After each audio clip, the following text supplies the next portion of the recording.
Thank you very much for staying on the marketplace. You're welcome back.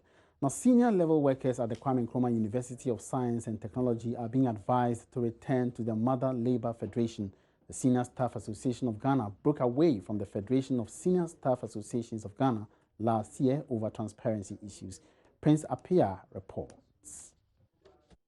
Pro Vice-Chancellor Reverend Professor Charles Ansa, however, believes it will be in the interest of the breakaway group to rejoin parent entity. He spoke at the induction of newly elected executives of the association in Kumasi. And I was told that you are broken from the mother association of FUSA.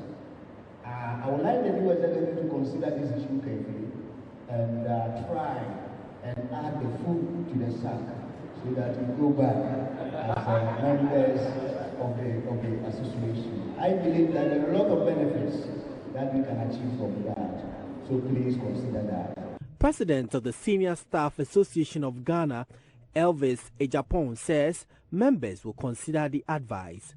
We have taken it in good faith and we are going to reconsider in consultation with our members and then we, the executives. And I think it's a good advice, so we are going to liaise with our members and then move on from it. Yeah, rejoining FUSAG is good. What I think will bring to the union or our association currently is, they help us in negotiating for better conditions of service up there. So I think we will reconsider and then weigh the negatives and the positives of joining, and then it's also about transparency of our leaders to us. So since we've already known what happened earlier on, we also have to make sure that we correct those mistakes and then move on from there. And I think transparency had been a problem. So we have to make sure that we strengthen transparency. Always live up to the aims. Prince Appiah reporting. All right, so still on labor-industrial relations issues, top management of Ghana Post Company have been in a crunch meeting following workers' protests to demand removal of Managing Director Eric Yao. We will be joining shortly our correspondent Maxwell Agbada, who will bring us up to speed with developments right there in the Central Business District. But for now, the cost of credit could be reducing marginally in the coming months. That's the prediction coming from financial expert Charles Mensah.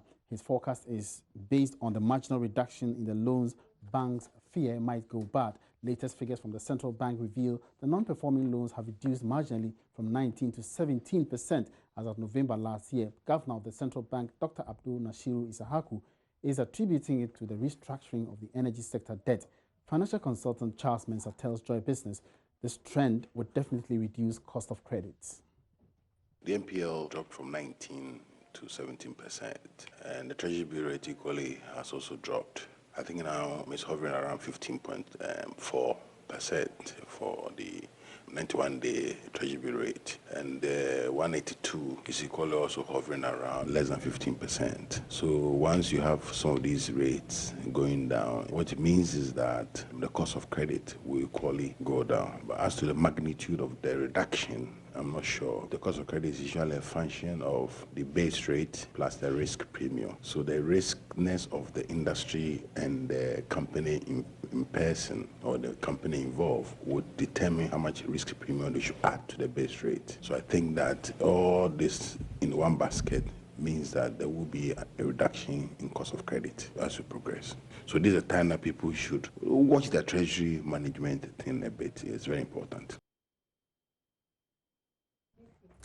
Now, the country's earnings from the export of gold, cocoa, and crude oil for 2016 went up marginally. It reached $11 billion, according to the data released by the central bank. George Rafi has more in this report. According to the Bank of Ghana, the country got a little over $11 billion, slightly higher than the $10 billion secured in 2015. The data showed that gold brought in some $4.9 billion. Cocoa got the country $2.4 billion, whilst the export from oil got the country $1 $5.4 billion. The report showed that the country's earnings from oil has been declining. However, on the import side, Ghana spent $12.7 billion to import oil and other things the country needed. This resulted in the managers of the economy spending almost $2 billion more than what it got from export to take care of its needs. For the pickup in earnings, this could come as good news for government because of its impact on revenue, especially at the time that this administration is planning to remove some taxes which could affect its revenue badly going forward. And the Bank of Ghana says its planned injection of dollars onto the market is part of several measures it has instituted to help stabilize the Ghana Cedi. The central bank has come under serious criticism over its decision to sell some $120 million for the first quarter of this year. Economists like Ishmael Yamson believe the strategy of releasing more dollars onto the market to halt the Cedi's instability is not sustainable and should be stopped. But Governor of the Central Bank, Dr. Abdul Nasiru Isahaku, disagrees. He believes this, together with other measures, can help stabilize the Cedi.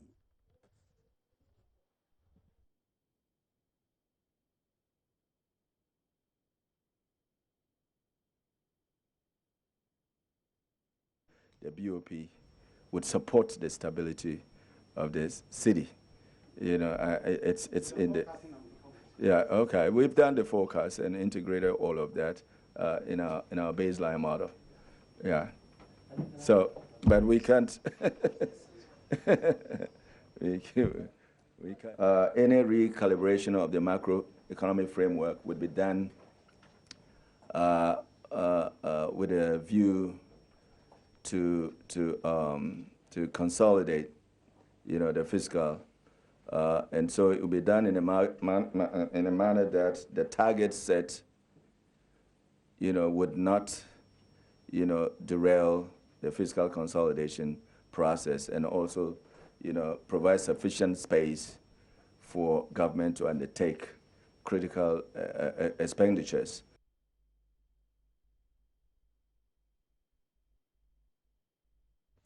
Now, some energy experts are skeptical about the possibility of government reducing taxes on petroleum products. They argue that because government needs to raise a lot more revenues to address the over 5 billion cedi energy sector debt, it might not be prudent to go ahead with this. Here's a report by Kuku Aban.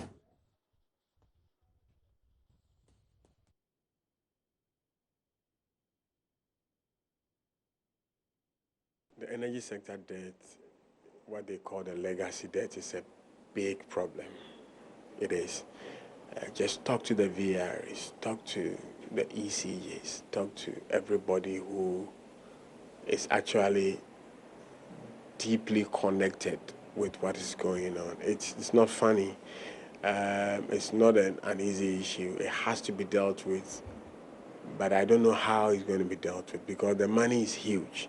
How much are we talking about? VRA alone, its indebtedness, all its debt portfolio put together is about between 1.3, 1.4 billion US dollars. ECG, and now, I mean, VRA is, even Ghana Gas that came in not too long ago, VRA is owing them about $350 million, not cedis, $1 million. How are they going to get those monies to pay? It ceases to be a VRA problem. It ceases to be an ECG problem. It ceases to be a Ghana Gas problem. It's become a Ghana problem. It is now a Ghana problem. That debt, if we don't deal with that, it has to be ring-fenced and taken out of the equation so that the sector will be allowed to function. Otherwise, now VRA can't borrow. VRA still relies a lot on government.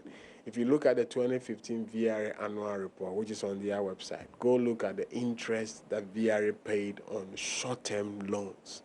The short-term loans, the interest they paid was over 500 million cedis in 2015 on just the short-term loans. And what did they use the money for?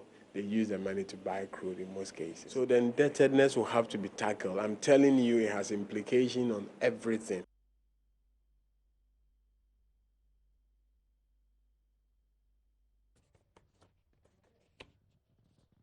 Are you still on the marketplace? And we're going back to an earlier story where workers of Ghana Post Company Limited at the Central Business District of Accra are protesting the removal of the Managing Director, Eric Yao, from office. And we're going to be joined by our correspondent, Maxwell Agbagba, to tell us more on this particular development. Hello, Maxwell. Good afternoon. Yeah, hello, Emmanuel. Good afternoon. All right. Now, can you tell us what has been happening? You've been there since morning. What's going on? Well, Emmanuel, if you come here to the Ghana Post, business is continuing as usual.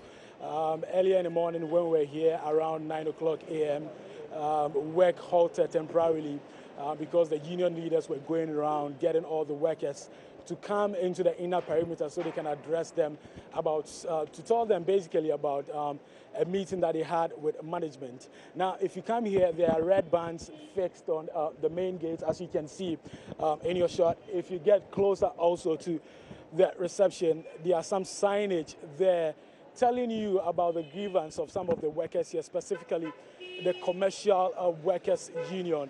Now, key amongst the things they are talking about, one, they say that they are demanding the dismissal of the head of IT here at the Ghana Post headquarters.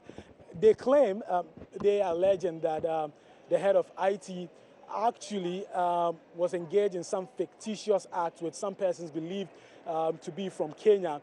Now, the issue at hand is that they say that the head of IT unit actually paid an amount of 183,000 Ghana cedis to some people who fronted as personnel from Microsoft. And these monies were supposed to be used as payment for Microsoft licensing fees or Microsoft licensing keys. Now, I've been holding interactions with the solicitor for the Ghana Post. He tells me that, yes, truly, those monies were paid to some personnel of Microsoft. Now, the second issue also has to do with an amount of 52,000 Ghana cedis that was used to maintain a server that's believed to cost an amount of 9,000 Ghana cedis. Now, I had interactions with a solicitor for the Ghana Post. He tells me that, yes, an amount of 52,000 Ghana cedis, a little over 52,000 Ghana cedis, was used in the maintenance of that particular server, but he cannot confirm to us as to whether the server that we are talking about was procured for an amount of 9,000 Ghana cedis.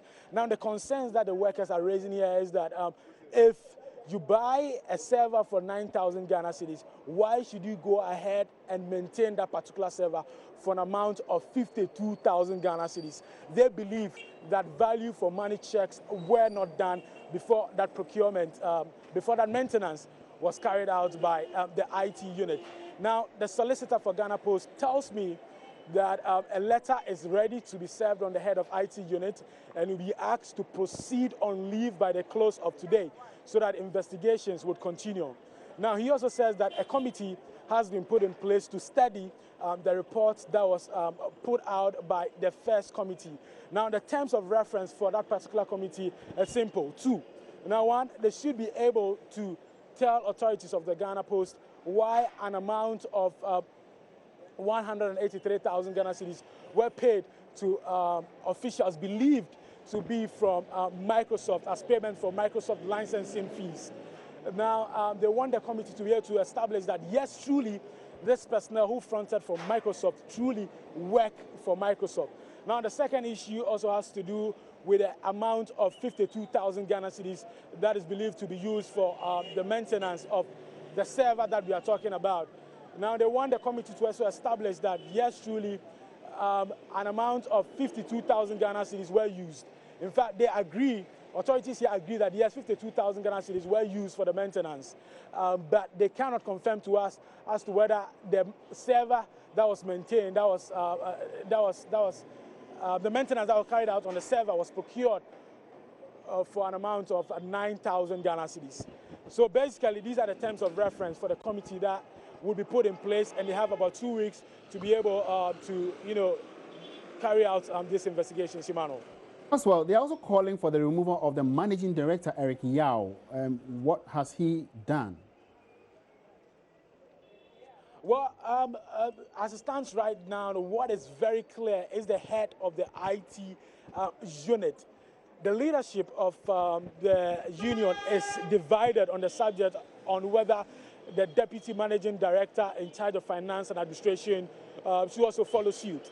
Now, in an interaction with the deputy managing director, he tells me that he was not at post as at the time when the maintenance was carried out.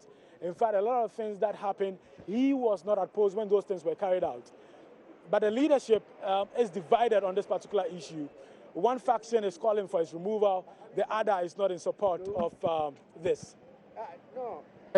Business in any way? Is work going on as usual, or has it affected business? Well, Yubano, the good news is that business is going on as usual. I mean, customers who come in here to the Ghana Post are able to go ahead to take delivery of their parcels and all of that. So business is going on as usual. As you can see, some cars coming in and then going out. It has not affected business. Just to say that when we came here, when the meeting was conveyed in the inner perimeter, that was when business was halted temporarily. But it was just for like 20 minutes. All right, thank you very much, Maxwell, for that update. Maxwell Agbagba was reaching us out from the Central Business District, specifically the offices of the Ghana Post, where workers have been protesting this morning for the removal of some executives of the company. Moving on the marketplace, President of the Ghana Institute of Procurement and Supply, Collins Agyemang-Sarpong, has impressed on government the need for a sound procurement strategy for the country. He spoke to Joy Business at a network event for procurement and supply chain professionals and practitioners held in Accra. The event brought together various stakeholders in the industry to share ideas to enhance business. In an interview, President of the Institute, Collins Agyemang-Sarpong, said a sound procurement strategy will be necessary for government to fulfill some of its goals. The law is there. We have a framework. But again, I think we need procurement strategy for the country. The new government is mentioning one district, one factory. So one factory, they have a lot of oranges and they are doing it. If there's no statement or policy saying that this area, because they are into this production, nobody should import or bring this type of product into that area or into that country, you will do the jam in wherever, Esuchari or whatever, you do the sugar, but people have developed tastes. So they will still buy what is on the imported market.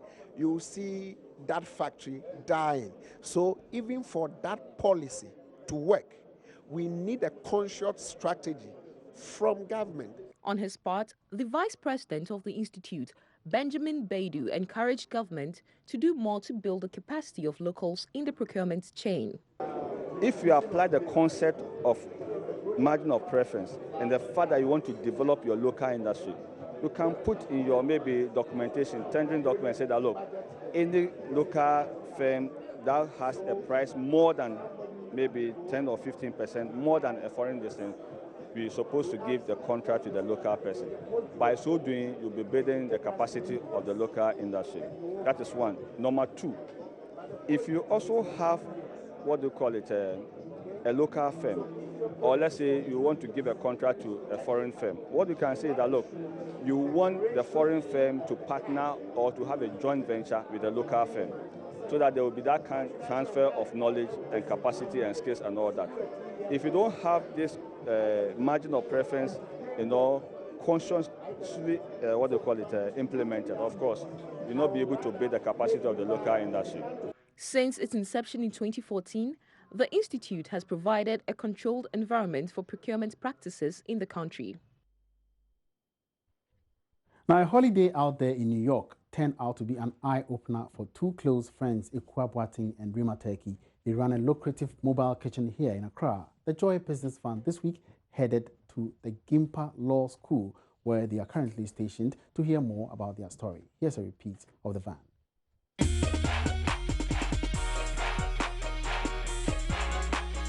Ikua Boateng and Rima Turkey have known each other since childhood and they love to cook. But it would not be until they embarked on a trip outside the country that they would discover a lucrative way of putting their skill to use. Interesting enough, we were in New York. We're actually having fun in New York. And you know, this is something that's very common in New York. It was all over the place. And then we're thinking, you know, we've always wanted, I've loved cooking and she's an amazing cook as well. So we're thinking, you know, why can't we do something that's different? Everybody has a restaurant, so why don't we have a truck that can move and that can still provide great and amazing meals? And actually that was her idea, and I was like, great, I think I can come along with that. So that's how it started. Ekwuarima put resources together, got a van and kick-started the business. The food van's first stop was at the airport city. We had so many good feedbacks, and the workers who work there, they patronized us a lot, and we just wanted to keep it moving. Like, we wanted to spend a few months at a location, then move it. After a few months, the food van moved to the Gimpa school, where it is receiving more and more patronage. Hi, sweetheart. That's your jollof.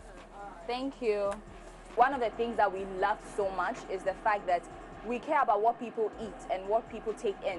We're very inclined towards making meals that are healthy, because every day we cook something new, and our packaging is something that's very, let me show you, that's what we have. It's affordable, it doesn't break your bag, it's 20 cedis, you have all of this, and then here's an example of our jollof with grilled chicken. Looks very, I mean, the bowls are amazing. You can reuse them, you can microwave them, you can keep the food till maybe later in the evening when you're ready to eat, and then you can microwave it. It's very, very handy. You can reuse the bowls as well, so you are not just paying for the food, you're actually getting something extra. Ekwuarima have been running the food van for a year now, and the partnership works for them. Good thing about this is that it's crazy, because most people find it hard to have a partnership without squabbles, especially when it's females involved. Well, the truth is that we have different strengths. She's very good at keeping things together and getting all of it going. I'm good at going out there and bringing things in, marketing and all of that. So it's a very good blend. It's not been an easy road though. Well, people think that everything was handed to us on the silver platter. Oh yes. You know, people actually think, oh, these girls, somebody probably gave it to them. But it's not that. We actually went out there, we bargained for everything. We went for our own space, we spoke to them. We invested a lot of our money in it. Yes. It was not cheap. Yeah, exactly. And you know, what it is that I feel like as much as you get all this backlash from people, I feel encouraged, because there are people who are actually inspired by us. They're actually motivated, and they see that, okay, you don't have to just sit in your corner, and you don't have to be there being afraid of what people would say. You need to always move out of your comfort zone. Do things that you want to do. Try it. So what if you fail? You know, you may fail, but then you know the mistakes that you made, and then you'll pick up on that, and then you try again. Lunchtime is just about ending, and the girls can afford to sit a while and plan the future. So what we have in mind for the future is that we want to have multiple food van chains all over the country. We want to be in universities, we want to be in office spaces, we want to be at events. You know, we want to have something that becomes a franchise. And yeah, and make sure that our supply chain is expanded, so that we are not limited to a very few number of people, but to have the whole nation. I mean, when you think of food, you think of food van, basically.